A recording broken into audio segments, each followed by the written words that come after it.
Fala minha gente, Matheus Veiga aqui passando para poder compartilhar com vocês algo que tem estado no meu coração para esse ano de 2024 e eu espero que venha também aí trazer um incentivo para você e conscientização daquilo que nós precisamos viver como o evangelho do reino de Deus. E sem mais delongas, eu quero trazer aqui as palavras do Senhor que estão lá no livro de Mateus, no capítulo 28, a partir do versículo 16, e você conhece isso aqui como a grande comissão. E também a gente vai dar uma olhada em Marcos, no capítulo 16. Olha só o que dizem as escrituras aqui em Mateus 28 primeiro. Os 11 discípulos foram para a Galileia, para o monte que Jesus lhe indicara. Quando viram, o adoraram, mas alguns duvidaram.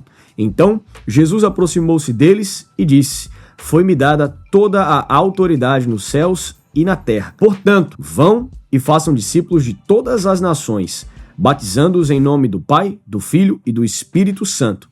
Versículo 20. Ensinando-os a obedecer a tudo o que eu lhes ordenei. E eu estarei sempre com vocês. Se você puder, anota aí na tua Bíblia, ou melhor, faz uma marcação no versículo 20, que diz o seguinte: ensinando-os a obedecer a tudo o que eu lhes ordenei. Isso aqui é muito importante, porque o Senhor Jesus ele está falando para os discípulos: quando vocês forem pregar o evangelho, preguem o evangelho e ensinem às pessoas aquilo que eu lhes ordenei, aquilo que eu lhes ensinei. Não só aquilo que eu lhes ensinei através das parábolas, não apenas os princípios, os fundamentos, quando nós estávamos em rodas de conversas, mas principalmente as coisas que vocês viram eu fazer e operar aqui nessa terra.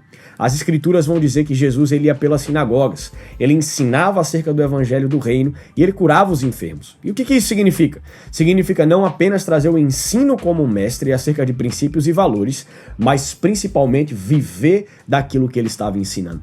E depois Jesus ele fala para nós, ele fala para os discípulos, que vocês possam ensinar aquilo que eu lhes ordenei. Então a primeira coisa que eu quero deixar aqui para você: nós não conseguimos ensinar acerca daquilo que nós não vivemos. Nós não conseguimos influenciar uma pessoa a fazer algo que nós não fazemos, ou levar essa pessoa a um lugar onde nós nunca fomos antes. Por isso, a primeira coisa que eu quero que a gente venha pensar é: o Senhor nunca nos chamou a ser crente. Crente, na verdade, é uma consequência de crer em Jesus. E de crer que Jesus ele é o Senhor e Salvador sobre a nossa vida. Aquilo que o Senhor nos chama é de discípulos. O Senhor nos chama de filhos amados, o Senhor nos chama de amigos, o Senhor nos chama de discípulos. E como discípulos e filhos, nós reproduzimos, nós caminhamos debaixo de uma identidade que é uma identidade que nos foi dada pelo Pai. E nós fazemos as coisas que nós vemos o Senhor Jesus fazer. Assim como as palavras que o Senhor Jesus ele usa: eu só faço aquilo que eu vejo o meu Pai fazer.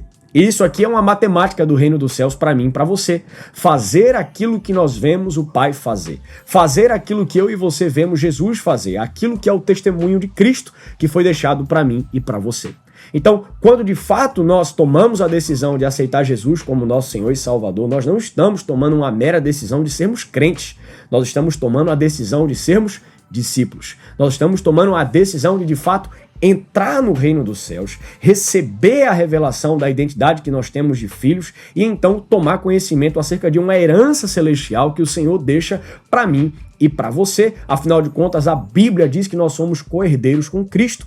E ser co-herdeiro com Cristo diz respeito a um galardão celestial, mas diz respeito também a uma expectativa dos céus sobre a nossa vida, de caminhar como aqueles que manifestam o reino de Deus. E é por isso que parte daquilo que existe de expectativa sobre a minha vida e a tua vida é que nós não venhamos ser omissos. Omissos com as coisas que o Senhor deixou para nós. Omissos com o mandamento do Senhor de ir pregar o evangelho a toda criatura, fazendo discípulos de pessoas, fazendo discípulos de nações e, de fato, ensinando acerca das coisas que nos foram ordenadas pelo Senhor Jesus. Curar os enfermos, libertar os cativos, pregar acerca do evangelho do reino. Olha só o que Marcos vai dizer no capítulo 16, aqui a partir do versículo 14. Olha o que as escrituras vão dizer. Jesus apareceu aos 11 enquanto eles comiam, censurou-lhes a incredulidade e a dureza de coração, porque não acreditaram nos que o tinham visto depois de ressurreto. Versículo 15. E disse-lhes: vão pelo mundo todo e preguem o evangelho a todas as pessoas. Quem crê e for batizado será salvo, mas quem não crê será condenado. Versículo 17, preste atenção nisso aqui.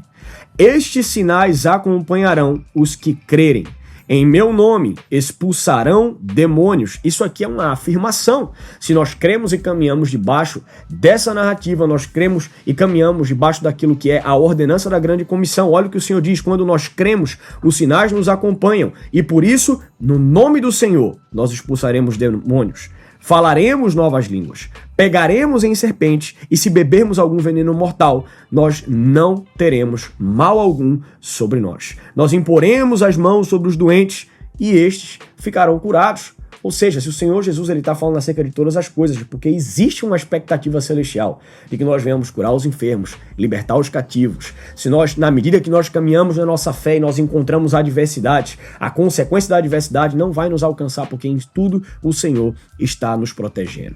Então, o que eu quero falar para você é que, de fato, quando nós somos cristãos, existe uma identidade, uma expectativa do céu sobre a minha vida e a tua vida. E nós precisamos fazer algo com isso. Sabe, a Bíblia vai dizer no livro de Romanos que, com grande expectativa, a natureza aguarda a manifestação dos filhos de Deus. E os filhos de Deus sou eu e você. E a expectativa da nossa manifestação é que nós venhamos manifestar o reino dos céus aqui nessa terra. É que nós venhamos manifestar os princípios e os valores do reino aqui nessa terra. É que nós venhamos, de fato, caminhar, independente da adversidade, independente da circunstância, independente da dificuldade ou do gigante que possa aparecer, que nós venhamos caminhar com ousadia, manifestando o reino de Deus, clamando pelo derramado do Senhor e vendo transformação a partir dos lugares onde a presença manifesta do Senhor Jesus está. Então, eu quero deixar para você essa reflexão hoje, para que você possa meditar nisso e, de fato, ter uma transformação de mentalidade, para que nós venhamos caminhar assumindo a identidade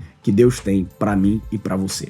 Deus te abençoe, se inscreve no canal, clica, compartilha esse vídeo com mais pessoas e vamos continuar crescendo no reino. Deus te abençoe.